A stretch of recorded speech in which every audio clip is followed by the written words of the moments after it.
الحمد لله نحمده ونستعينه ونستغفره ونؤمن به ونتوكل عليه ونعوذ بالله من شرور أنفسنا ومن سيئات أعمالنا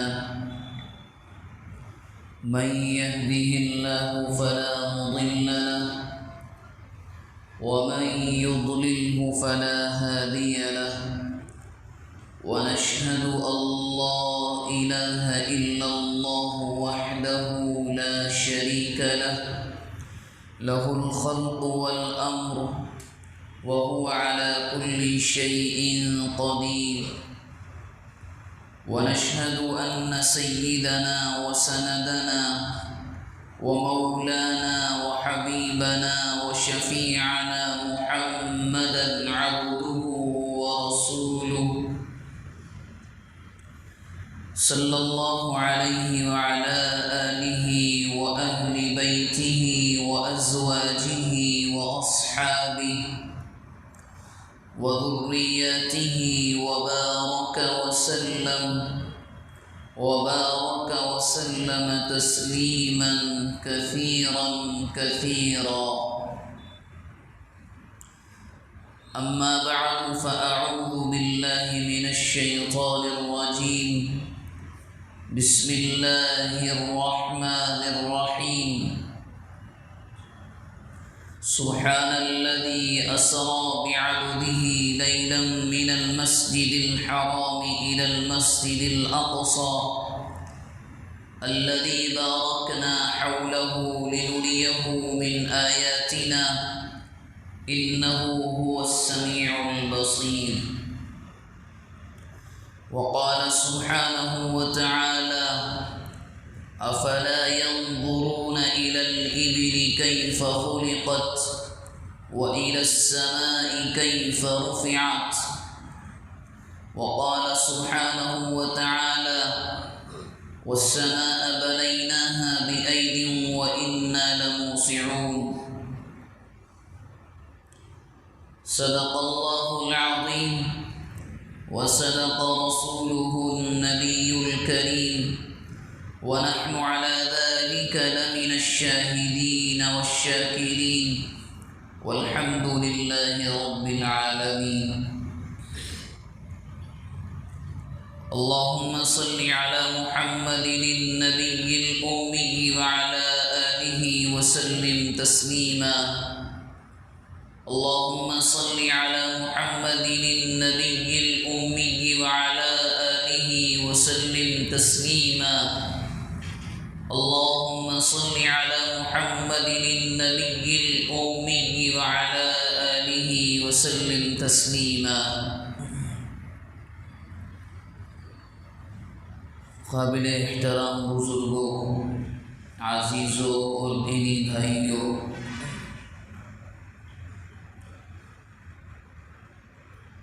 سابقہ جمعے میں سیرت النبی صلی اللہ علیہ وسلم کے متعلق جو تذکرہ ہمارے درمیان چل رہا تھا وہ یہاں تک پہنچا تھا کہ اللہ کے نبی کو اسراء اور معراج کا سفر کرایا گیا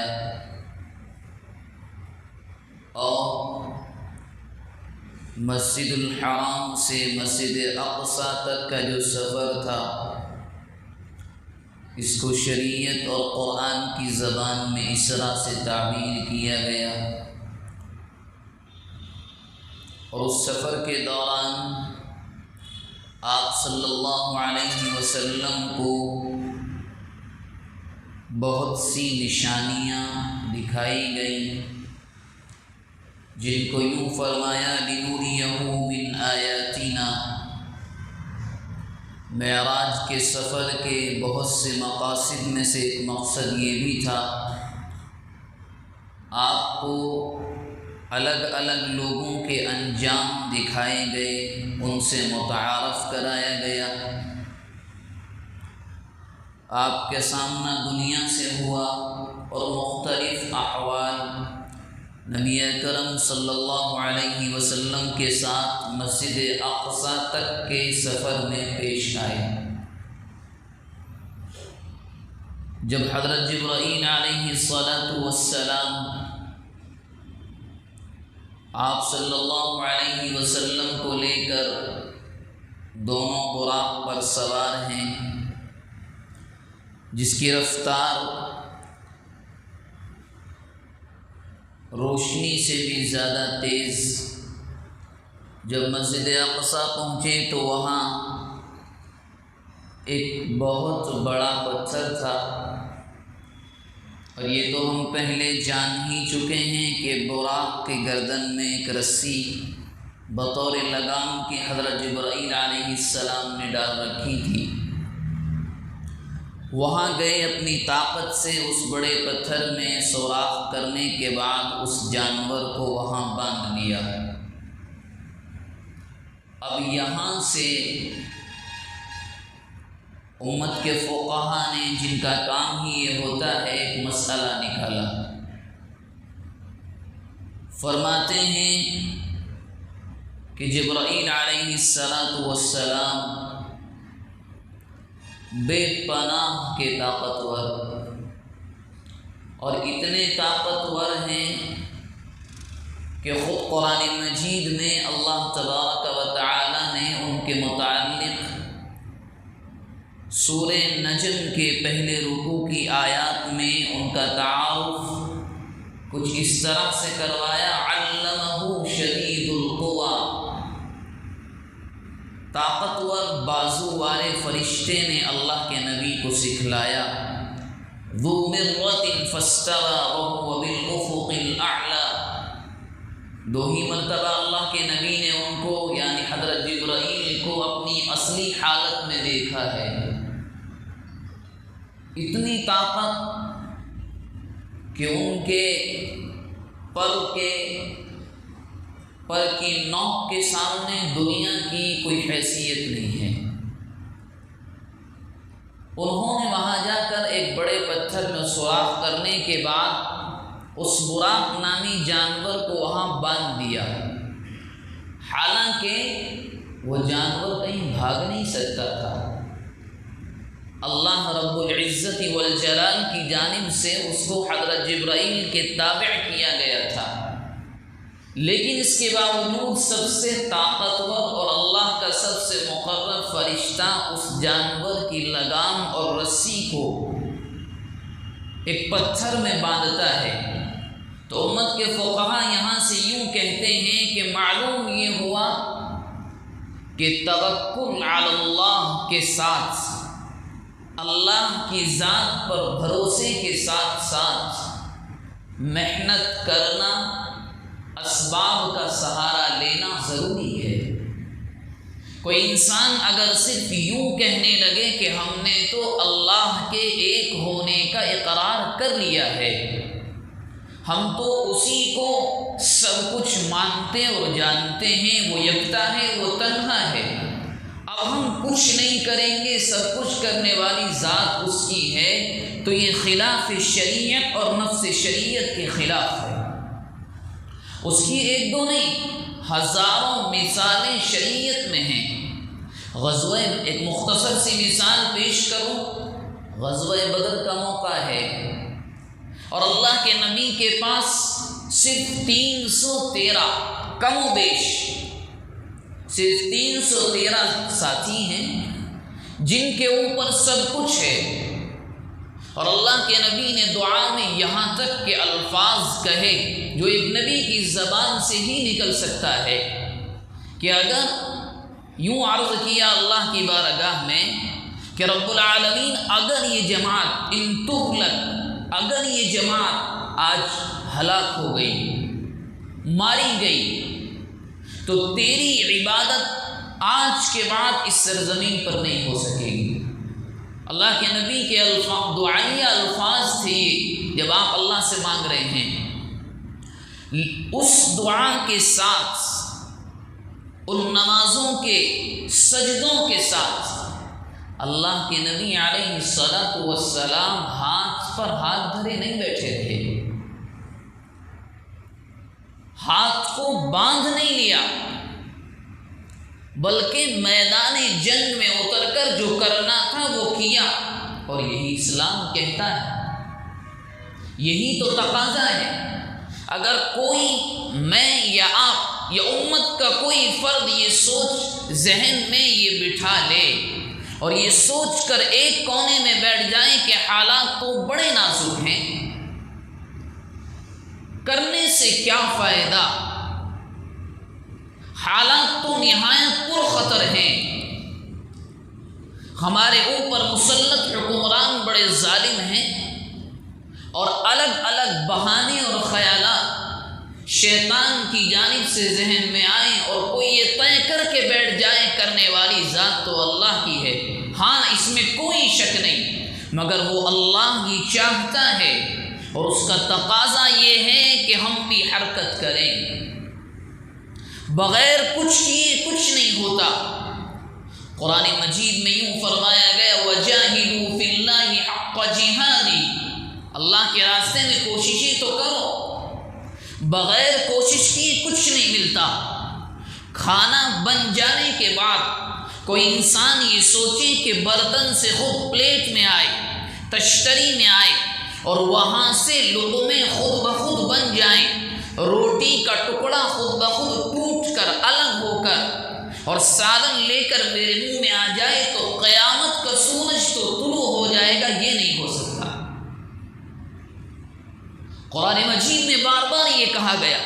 اس سے سابقہ جمعے میں آپ کے سامنے بڑے آسان الفاظ میں یہ بات میں نے سمجھانے کی، عرض کرنے کی کوشش کی تھی کہ قرآن مجید کی سورہ جمعہ کے دوسرے رکوع کی دوسری آیت ہم اور آپ سے کیا کہہ رہی ہے۔ پہلے تو یوں کہا گیا مسلمانوں اذا نودی للصلاۃ لیوم الجمعہ، جب مؤذن جمعے کی اذان کے ذریعے سے تمہیں رب العالمین کی یاد کے لیے پکارے تو آ جاؤ، اور آ جاؤ تو صرف مسجد میں بیٹھے نہیں رہنا ہے، جب تم اس جمعے کی عبادت سے فارغ ہو جاؤ، جب یہاں کی عبادت مکمل ہو جائے، اب کیا کرنا ہے؟ فَإِذَا قُضِيَتِ الصَّلَاةُ، قرآن مجید کی آیت کے الفاظ ہیں فَإِذَا قُضِيَتِ الصَّلَاةُ، جب نماز ختم ہو جائے، مکمل ہو جائے، فَانْتَشِرُوا فِي الْأَرْضِ، زمین میں پھیل جاؤ۔ مطلب کیا؟ بازار جاؤ، مارکیٹ جاؤ، دکان جاؤ۔ فَانْتَشِرُوا فِي الْأَرْضِ وَابْتَغُوا مِنْ فَضْلِ اللَّهِ جَمِيعًا، اور اللہ کا رزق تلاش کرو۔ روزی چل کر خود نہیں آتی، اور روزی کو کمانا پڑتا ہے، ہاتھ ہلانے پڑتے ہیں۔ آپ شاید آپ کو یہ بات معلوم ہو، اللہ کے نبی نے ایک دو جگہ نہیں سینکڑوں جگہ بار بار اس بات پر زور دیا کہ کل قیامت کے دن محنت کرنے والا، حلال کمانے والا اللہ کے بندے کا حشر انبیاء، صدیقین، شہداء کے ساتھ ہوگا۔ اب کوئی بیٹھا رہے خود آئے گا کرنے کی عادت نہ ہو۔ حضرت عمر رضی اللہ تعالیٰ عنہ کے سینکڑوں واقعات ہیں کہ انہوں نے سزائیں دی ہیں اس بات پر کہ تم نوجوان ہو اور جوانی کے جوش اور جذبے کے باوجود تم ہاتھ پر ہاتھ دھرے بیٹھے ہو۔ بلکہ آج کل تو یہ معمول بن گیا کہ اگر والد ذرا پیسے والے ہیں، گھر کا بیک گراؤنڈ اور پس منظر ذرا مضبوط ہے، تو نوجوان نسل کمانا ہی نہیں چاہتی، ہاتھ ہلانا ہی نہیں چاہتے۔ کیوں؟ ابا حضور کا مال ہے، 10-20 سال تو کب تک چلے گا؟ اور یاد رکھیں شریعت سے ہٹ کر فطرت اور قدرت کا ایک قانون ہے، یہاں وہی کامیاب ہوتا ہے جو محنت کرتا ہے۔ فطرت اور قدرت کبھی سستی کو پسند نہیں کرتی، کاہلی کو پسند نہیں کیا جاتا۔ میں اور آپ جو آج کل شکایت کرتے ہیں کہ نہیں فلاں وہاں پہنچ گئے، وہ قوم وہاں پہنچ گئی، اس نے اتنی ترقی کر لی، دنیاوی اعتبار سے آپ لے لیں، ہمارے ملک کی امتحانات میں آپ لے لیں کہ ہمارے بچوں کے ایگزام پاس کرنے کا ریشو اور فیصد اور پرسنٹیج کیا ہے، اور برادران وطن کا کیا ہے؟ کیوں؟ اسی لیے قانون صاف ہے دنیا کا، حرکت کرو گے برکت دی جائے گی، سستی کرو گے جو ہے وہ بھی چھین لیا جائے گا۔ یہ زمین سستی کو پسند نہیں کرتی، یہاں ذمہ داری اس کو دی جاتی ہے جو یہ دکھلاتا ہے کہ ہاں ہم ذمہ داری لینے کے لیے تیار ہیں، اور جہاں قدرت اور فطرت کو یہ کہتا ہے کہ نہیں ان کے بس میں کچھ نہیں ہے، تو وہاں جو ہوتا ہے وہ بھی چھین لیا جاتا ہے۔ یہ قدرت کا نظام اور قانون ہے۔ قرآن مجید نے کیا کہا؟ وَلَنَهْدِيَنَّهُمْ سُبُلَنَا، تم کوشش کرو، کوشش کرنا ضروری ہے، راستے اس کے بعد ہم آسان کریں گے۔ اگر تم کوشش ہی نہ کرو کہ گھر کا کرایہ آ رہا ہے، دکانوں کا کرایہ آ رہا ہے، بیٹھ کر کھاتے رہیں، مال کو نہ بڑھائیں، آپ یہ نہ سوچیں۔ قرآن اور شریعت اور احادیث نے یہ ضرور کہا ہے کہ انما اموالکم و اولادکم فتنہ، مال، اولاد، بچے اور دولت یہ آزمائش ضرور ہیں، مگر کمانے سے منع نہیں کیا گیا، بلکہ ابھارا گیا کہ حلال طریقے کے ذریعے سے تم کروڑ پتی بنو، تم بلینر بنو۔ اسلام نہیں روک رہا ہے، کیوں؟ اسلام تو صاف کہہ رہا ہے تم حلال کماؤ گے، تم شاندار دولت جمع کرو گے، اور جمع کرنے کے بعد تم اپنی زکوٰۃ کے مال سے، صدقات اور خیرات کے مال سے نہ جانے کتنے خاندانوں کی پرورش کرو گے، نہ جانے کتنے یتیموں کو اسکول اور مدرسے کی تعلیم نصیب ہوگی، نہ جانے کتنی بیوائیں وہ ہوں گی جن کو عزت کا کھانا بغیر کسی دروازے پر مانگنے کے گھر میں مل جائے گا۔ اسی لیے اسلام کہہ رہا ہے۔ حضرت عبد الرحمن بن عوف رضی اللہ تعالیٰ عنہ کے مالدار نہیں تھے کہ حضرت عثمان بن عفان جو داماد رسول ہیں، جن کو دو بیویاں، دو اپنی بیٹیاں اللہ کے نبی نے ان کے نکاح میں دی، اور یوں فرمایا اگر اور بچیاں ہوتی تو عثمان کے نکاح میں دے دیتا، کبھی منع نہیں فرمایا۔ ہاں اتنا ضرور کہا کہ کمانے کے ذریعے حلال ہو، کماؤ۔ کس نے مالدار بننے سے منع کیا؟ خوب کماؤ، امت کے یتیموں کا، غریبوں کا خیال رکھو۔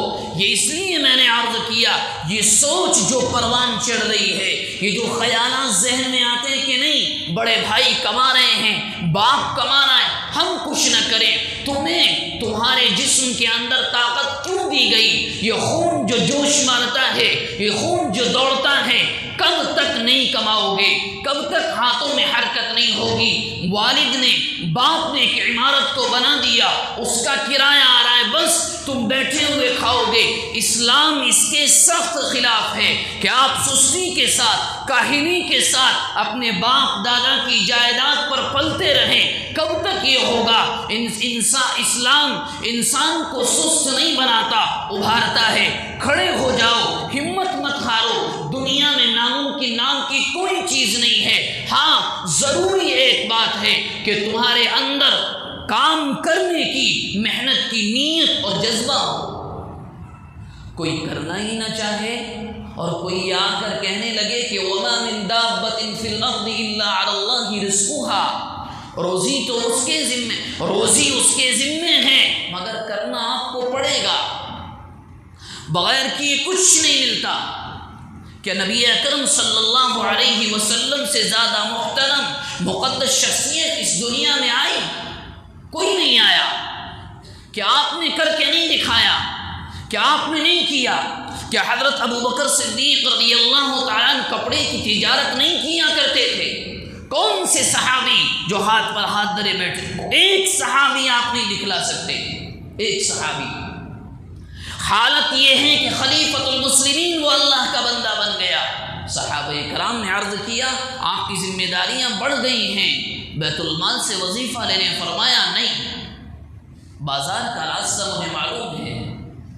اسے کہتے ہیں محنت کرنا، اسے کہتے ہیں حرکت کرنا، اسے کہتے ہیں مال کا کمانا، جو ہمارے یہاں دن بدن گرتا جا رہا ہے۔ سستی پر سستی، کاہلی، بس اٹھنا ہے، ناشتہ کرنا ہے، پھر سو جانا ہے، دو چار گپ شپ لگانی ہے، گھومنا ہے، پھر دوبارہ گھر جا کر کھانا کھا لینا ہے، پھر سو جانا ہے، عصر بعد پھر نکلنا ہے، کچھ کہیں بیٹھ کر چائے نوشی کر لینی ہے، پھر رات کو جانا ہے، کھانا کھا کر پھر سو جانا ہے۔ یہ ہماری زندگی کا موجودہ نظام ہے جو اسلام ہرگز نہیں چاہتا۔ خیر، نبی اکرم صلی اللہ علیہ وسلم مسجد اقصیٰ پہنچے۔ جب آپ پہنچے تو آپ کے پہنچنے سے پہلے وہاں پر تمام انبیاء کرام موجود ہیں، اور انبیاء کی تعداد کم و بیش 1.25 لاکھ ہے جو اس دنیا میں اللہ کی جانب سے بھیجی گئی۔ صحیح تعداد اللہ کو معلوم ہے، مگر کم و بیش 1.25 لاکھ انبیاء وہاں موجود ہیں۔ آپ کے وہاں پہنچنے پر اذان پڑھی گئی، اذان دی گئی۔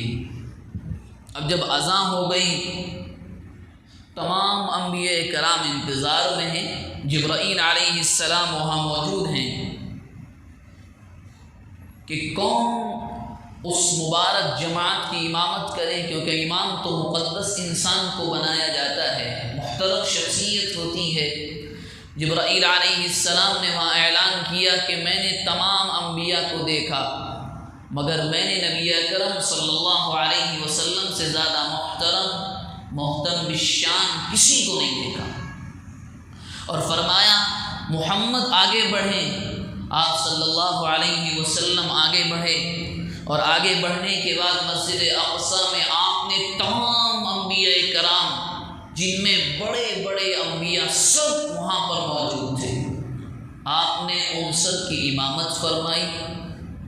مسجد اقصیٰ میں نماز ادا کی گئی، اور اس کے بعد سفر کا اصل حصہ شروع ہوا، جس کو کہتے ہیں معراج، اور یہیں سے آپ کی چڑھائی اور آپ کا سفر آسمانوں پر شروع ہوا۔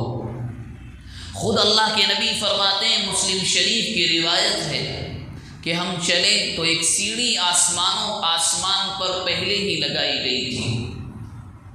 اب ایک زمانہ وہ تھا، یہ باتیں کبھی کبھی عقل میں نہیں اترتی، یہ کیسے ہو سکتا ہے کہ انسان سیڑھی کے ذریعے سے اوپر جائے، لیکن آج کے زمانے میں سمجھنا بڑا آسان ہے، بہت آسان ہے۔ جس رب نے اللہ کے نبی کو بلایا اور جس نے وہ تمام انتظامات کرائے اور کیے آسمانوں تک کے لیے، اسی رب کی مخلوق آج چاند پر آ بھی رہی ہے، جا بھی رہی ہے، بلکہ لوگوں کا تو خواب یہ ہے کہ وہاں اپنی دنیا بسائی جائے۔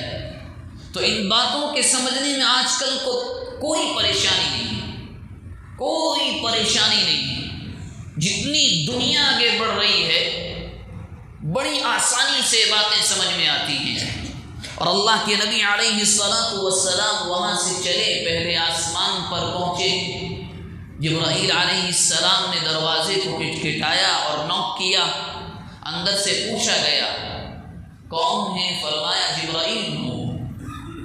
ساتھ میں کون ہیں؟ جواب دیا محمد ہیں۔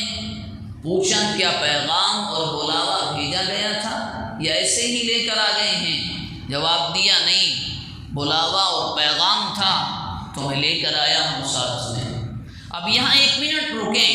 جو آج کل کے بچوں کو اور بڑوں کو جو تعلیم دنیا کے ہر ایجوکیشن سسٹم نے دی ہے، جو دہریہ اور زندیق، جو مرتد یہ کہتا ہے اپنی زبان اور کتابوں سے کہ آسمان تو کچھ ہے ہی نہیں۔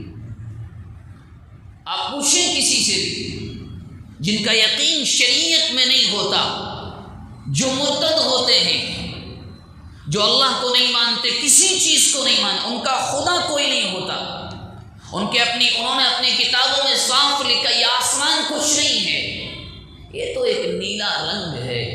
اور قرآن مجید نے جو جگہ نہیں، کئی جگہ اس بات کو کہا ہے کہ آسمان ہم نے بنایا ہے، اور یہاں تک قرآن نے کہا کہ ہم نے 7 آسمان بنائے ہیں اور ہر آسمان کے دروازے ہیں۔ اسی کو تو قرآن نے کہا فَفَتَحْنَا أَبْوَابَ السَّمَاءِ بِمَاءٍ مُنْهَمِرٍ۔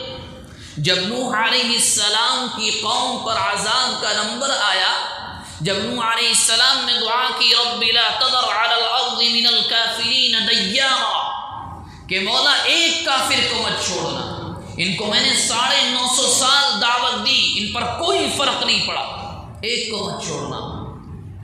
اللہ کا غضب جوش میں آیا اور یوں کہا گیا زمین سے جتنا تیرے سینے میں پانی ہے سب باہر نکال دے۔ آسمان سے کہا گیا تمام دروازے کھول دیے جائیں، اور یہاں یہ یاد رکھیں اللہ تبارک و تعالی نے پانی کے بعض ذرائع آسمان میں، بعض زمین میں، بعض پہاڑوں میں اور بعض زمین کی جڑوں میں اسٹاک کر کے رکھے ہیں۔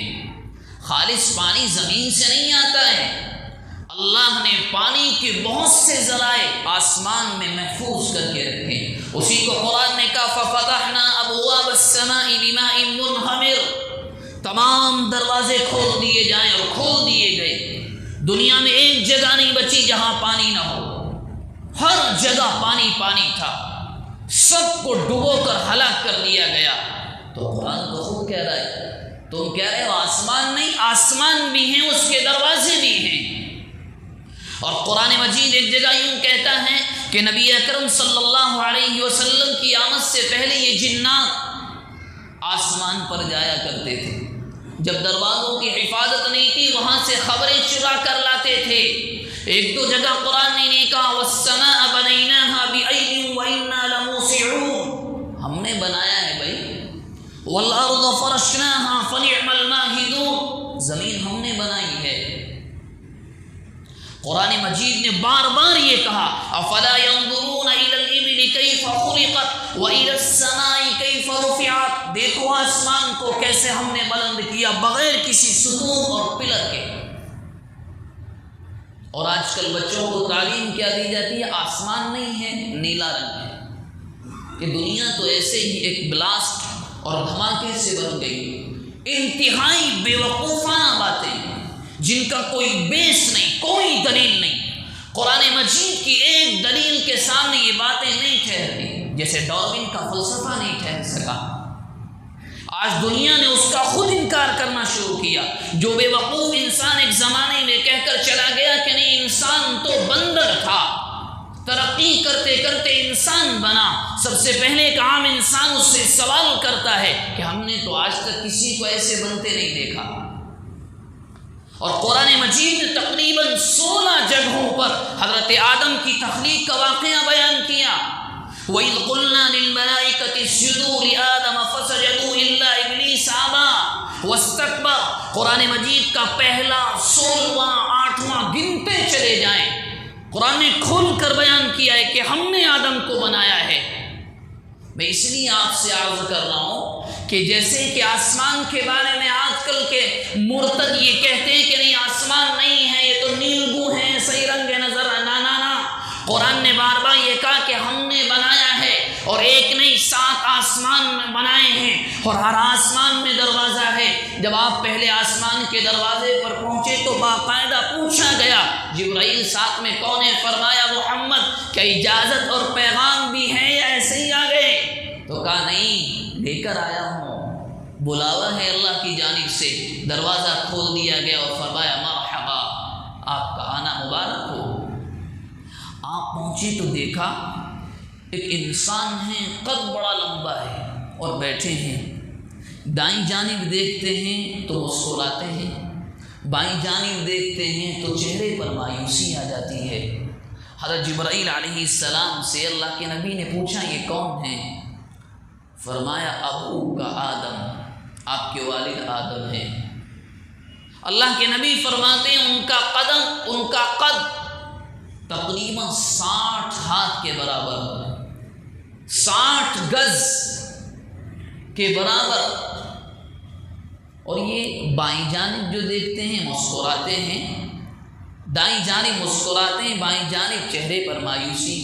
تو جبرائیل علیہ السلام نے فرمایا جب یہ اپنی اولاد یعنی انسان کو دیکھتے ہیں کہ اس کے اعمال کو دیکھتے ہیں جو دائیں جانب ہیں تو مسکرا اٹھتے ہیں کہ میری اولاد اللہ کی کتنی تابعدار اور فرما بردار ہے، اور جب بائیں جانب دیکھتے ہیں اور انسانوں کے اعمال ان کی سزائیں دکھائی جاتی ہیں تو مایوس ہو جاتے ہیں کہ میری اولاد کتنی ناشکری ہے۔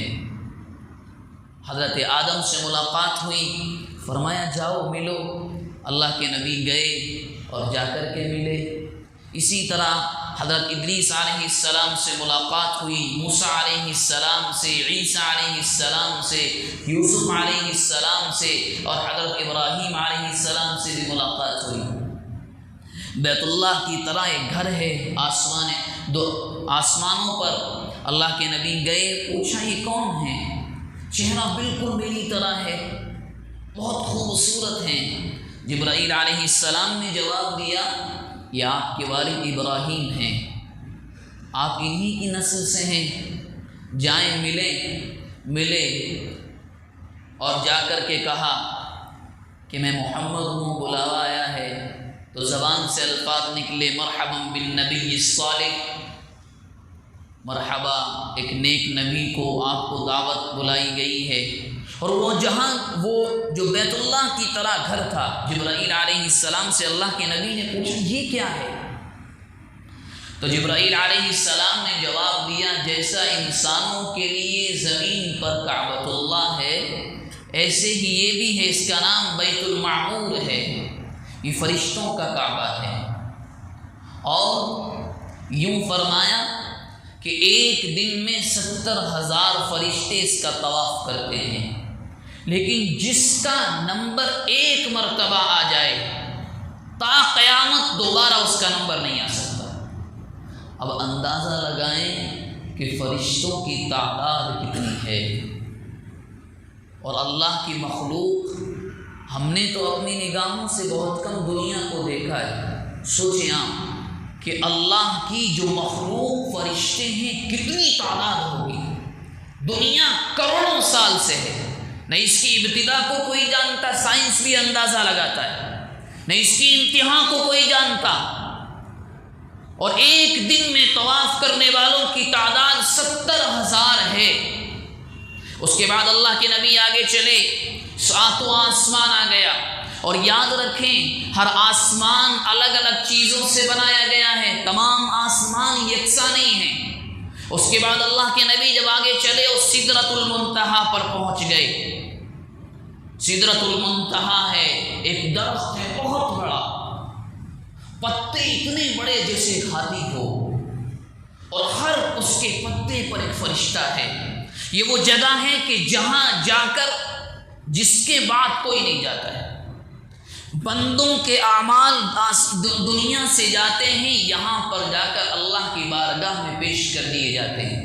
وہاں سے یعنی اللہ کی بارگاہ سے جو احکامات آتے ہیں یہیں سے فرشتے لے کر آتے ہیں اور ان کو انجام دیا جاتا ہے۔ اس کو قرآن مجید نے ذکر کیا، عند سدرۃ المنتہا اذ یغشی السدرۃ ما یغشی ما زاغ البصر وما طغى لقد رأى من آیات ربه الكبرى افرأیتم اللات والعزى ومناة الثالثة والأخرى۔ قرآن مجید کا 27واں پارہ سورہ نجم کے پہلے رکوع کی آیت ہے کہ جب اللہ کے نبی وہاں پر پہنچے تو اللہ کے نبی فرماتے ہیں کہ نور نے اس درخت کو ڈھانپ لیا۔ اذ یغشی السدرۃ ما یغشی ما زاغ البصر وما طغى۔ اور قرآن نے اس کو ذکر کر دیا کہ جب ہمارا نبی جا کر یہ بیان کرے گا کہ میں وہاں سے آیا ہوں، میں نے وہ چیزیں دیکھی ہیں، تو دنیا انکار کرے گی۔ قرآن نے بیان کیا ما زاغ البصر وما طغى، آنکھوں نے کچھ غلط نہیں دیکھا، جو کچھ محمد دیکھ کر آئے ایک ایک چیز سچی ہے۔ اللہ کے نبی علیہ الصلاۃ والسلام کو اس کے بعد حضرت جبرائیل نے آگے بھیج دیا، جس کا تذکرہ آپ نے خود سنا ہوگا۔ اور آگے بھیجنے کے بعد کہ آپ جائیں، اس کے بعد تو مجھے بھی اجازت نہیں ہے۔ اللہ کے نبی علیہ الصلاۃ والسلام گئے، اور اللہ کے نبی صلی اللہ علیہ وسلم کی ملاقات اللہ سے ہوئی۔ وہ مولا کیسا ہے، کیوں ہے، اس کی ذات ہی جانتی ہے، بس وہاں نور نور تھا۔ تو اللہ کے نبی علیہ الصلاۃ والسلام نے عرض کیا التحیات للہ والصلوات والطیبات، کہ تمام تعریفیں اس اللہ کے لیے ہیں، تمام پاکیزگیاں اللہ کے لیے۔ جواب آیا السلام علیک ایھا النبی، پہلا نبی ہے یہ 1.25 لاکھ انبیاء کرام کی جماعت میں جس کو یہ شرف دیا گیا. پہلے نبی ہیں، نہ آپ سے پہلے کوئی ہوا اور آپ تو آخری تھے، کوئی بھی نہیں ہوگا. وہاں سے آپ آئے تو موسیٰ علیہ السلام سے ملاقات ہوئی. پوچھا کیا تحفہ ملا، کیا دیا گیا؟ اتنا بڑا سفر تھا، اللہ سے ملاقات ہوئی، کیا دیا؟ بہت سے انعامات ملے ہیں. ایک انعام اور ملا ہے. کیا ملا؟ 50 نمازیں ایک دن میں، 24 گھنٹے میں. موسیٰ علیہ السلام کہنے لگے محمد میری قوم سے تو 3-4 بھی ادا نہیں ہو سکی، 50 آپ کی امت نہیں کر پائے گی. جائیں کچھ کنسیشن کرا لیں، کچھ کمی کرا لیں. اللہ کے نبی گئے.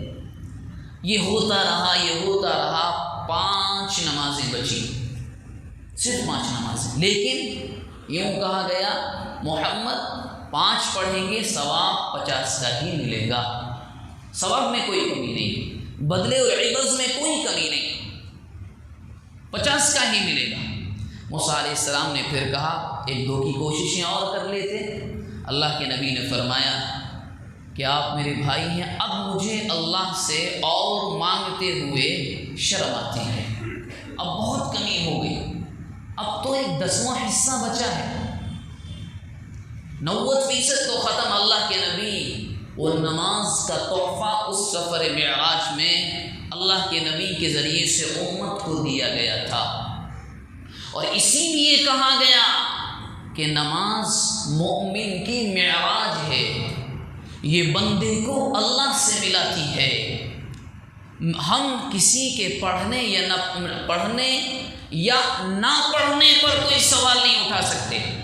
ہر بندہ اپنے اعمال کا مالک ہے، لیکن پڑھنے کا جو حشر ہم نے نماز کا کیا ہے ایسا ہمیں اللہ کے نبی دے کر نہیں گئے. کم از کم وہ نماز تو اللہ کے نبی نہیں دے کر گئے جو ہم آج کل پڑھ رہے ہیں، ہرگز نہیں دے کر گئے. سینکڑوں صحابہ کرام سے نماز کی ترکیب، نماز پڑھنے کی حالت، اس کا طریقہ، اس کے فرائض واجبات، اس کی سنتیں احادیث میں موجود ہیں. آپ میچ کر کے دیکھیں. آپ ہم نے اشاروں کی زبان میں بہت سی مرتبہ یہ بات کہنے کی کوشش کی کہ خدا کے لیے نماز آرام کا نام نہیں ہے جو دنیا نے آرام کا نام بنا لیا. ہاں مجبوری ہے، کھڑا نہیں ہوا جاتا، قیام نہیں کیا جاتا، رکوع نہیں ہوتا، سجدہ نہیں ہوتا. آپ چیئر کا استعمال کریں، مگر آپ اگر باہر 2 گھنٹے کی گپ شپ لگائیں، مسجد کے صحن میں 20 منٹ کھڑے ہو کر کسی سے بات کریں، مسجد کے دروازے پر کھڑے ہو کر 3 گھنٹے آپ بات کریں، آپ کے پاؤں میں درد نہیں ہوتا. الیکشن کا موقع آئے، آپ 4 گھنٹے رات ایک غیر مسلم کینڈیڈیٹ کو جتانے کے لیے، فتح کرانے کے لیے 5 گھنٹے پھریں اور امام کے پیچھے 10 منٹ نماز میں کھڑے ہوتے ہوئے لوگ یوں کہتے ہیں مولوی صاحب گھٹنوں سے کھڑا نہیں ہوا جاتا. یہ انصاف ہے، یہ عدل ہے. کم از کم یہ نماز تو اللہ کا نبی دے کر نہیں گیا، یہ نماز تو قرآن ہم سے پڑھنے کو نہیں کہتا. اسی لیے کہا گیا اگر کوئی اللہ کا بندہ چاہے عشاء کی 17 رکعت پڑھے، ظہر کی 10 رکعت پڑھے، جمعے کی 12 رکعت پڑھے، عصر کی 8 رکعت پڑھے، ہر نماز کو مکمل سنت اور نفل کے ساتھ پڑھے، سنے کان کھول کر، اگر نماز کو اس کے حق کے ساتھ کسی اللہ کے بندے نے نہیں پڑھا، اللہ کا نبی فرما رہا ہے سڑے ہوئے کپڑے میں لپیٹ کر اسی وقت اس کے منہ پر مار دیا جاتا ہے. جاؤ، جس کے لیے تم نے پڑھی تمہاری نماز، اگر تم نے اپنے لیے پڑھی تمہیں مبارک، اگر تم نے محلے والوں کے لیے پڑھی ان کو مبارک. جاؤ، ہمیں نہیں چاہیے تمہاری ایسی نماز. 2 منٹ لیٹ ہو جائیں مولوی صاحب، تشہد میں وقت زیادہ ہو گیا، رکوع میں ایک تسبیح زیادہ ہو جائے، مولوی صاحب رکوع ذرا لمبا ہو گیا، یہ نماز نہیں تماشا بنا دیا گیا ہے.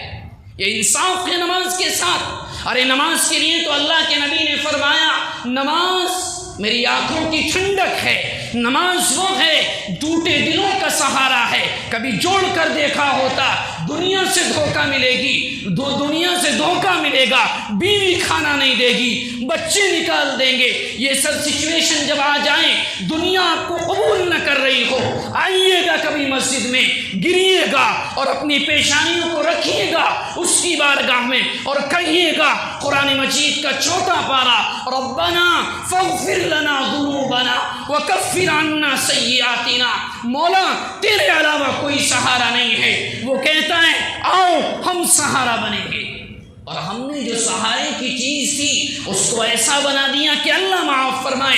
اور تو اور مسجد کے بازو میں گھر رکھنے کے باوجود، دکانیں رکھنے کے باوجود لوگوں نے عادت یہ بنائی کہ جماعت چوک جاتی ہے، یہ آتے ہیں آرام سے وضو کرنے کے بعد، اور عام عادت بنا لی گئی نماز کو چھوڑ کر نماز پڑھی جاتی ہے۔ اللہ کے نبی نے فرمایا جن لوگوں کا عمل یہ ہے، میری تمنا یہ ہے کہ لکڑیوں کو جمع کیا جائے اور جمع کرنے کے بعد میں مصلی پر کسی اور کو کھڑا کروں اور لکڑیوں کے ذریعے سے ان کے گھروں کو آگ لگا دوں، کہ ان کے پاس مسجد ان کو مؤذن پکارتا ہے، وہ آنے کے باوجود بھی اگر آ بھی جاتے ہیں تو آنے کے باوجود کی نماز کا وہ حشر کہ اللہ معاف فرمائے۔ دیکھیں آپ 4 منٹ میں 8 رکعت ختم، ظہر کی سنتوں کا جنازہ نکال دیا گیا۔ اگر وہ پہلی بات تو وقت پر آئے، اگر وقت پر نہیں آیا جاتا تو بعد میں پڑھنے سے کس نے منع کیا؟ 3 منٹ میں 4 رکعت ختم۔ کون سی تسبیح، یہ کون سا رکوع چل رہا ہے؟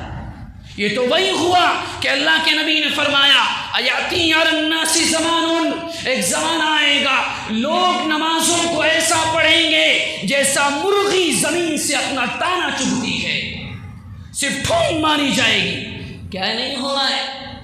لوگ کہتے ہیں حالات خراب ہیں، برکت نہیں ہوتی۔ ہر بیماری کا حل نماز ہے اگر بندہ چاہے۔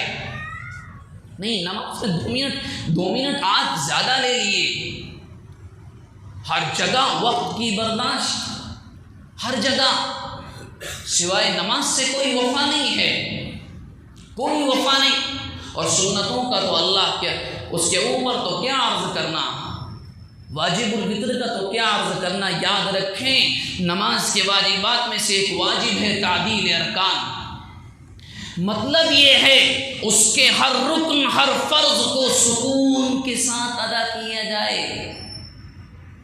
ایک اللہ کا بندہ آیا، نماز کی نیت باندھی، رکوع کے لیے گئے، اب جتنی اسپیڈ سے انہوں نے رکوع کی تسبیح پڑھی تو وہ تو وہی ادا کر سکتے، ہم تو ادا کر کے نہیں بتا سکتے وہ کیسے وہ تسبیح پڑھی گئی۔ کھڑے بھی ہو گئے، حالانکہ اللہ کے نبی نے کیا فرمایا، رکوع وہ ہے کہ جب آپ رکوع میں جائیں تو آپ کے جسم کا ہر حصہ اپنی جگہ پر سکون سے ہو جائے۔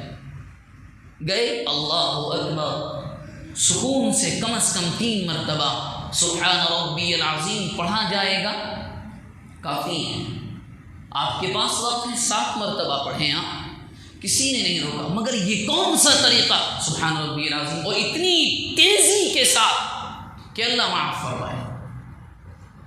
اور بعض لوگ تو اپنی نماز پڑھنے کی اسپیڈ اور تیزی کو امام پر بھی تھوپتے ہیں کہ نہیں آپ ایسا پڑھائیں جیسا ہم پڑھ رہے ہیں، بس اتنی منٹ میں ختم کر دیں، وہ نماز نہیں ہوگی۔ فرض تو ادا ہو جائے گا، وہ ایسے ہی ہوگا کہ کوئی آپ کو ایک کور پکڑا دے اور یہ کہہ دیا جائے کہ اس میں پھل ہیں، کھول کر دیکھے تو کچھ بھی نہیں، وہ نماز ایسی ہی ہوگی، کچھ نہیں ملے گا اس کے بدلے، کتنی بھی محنت کر لی جائے۔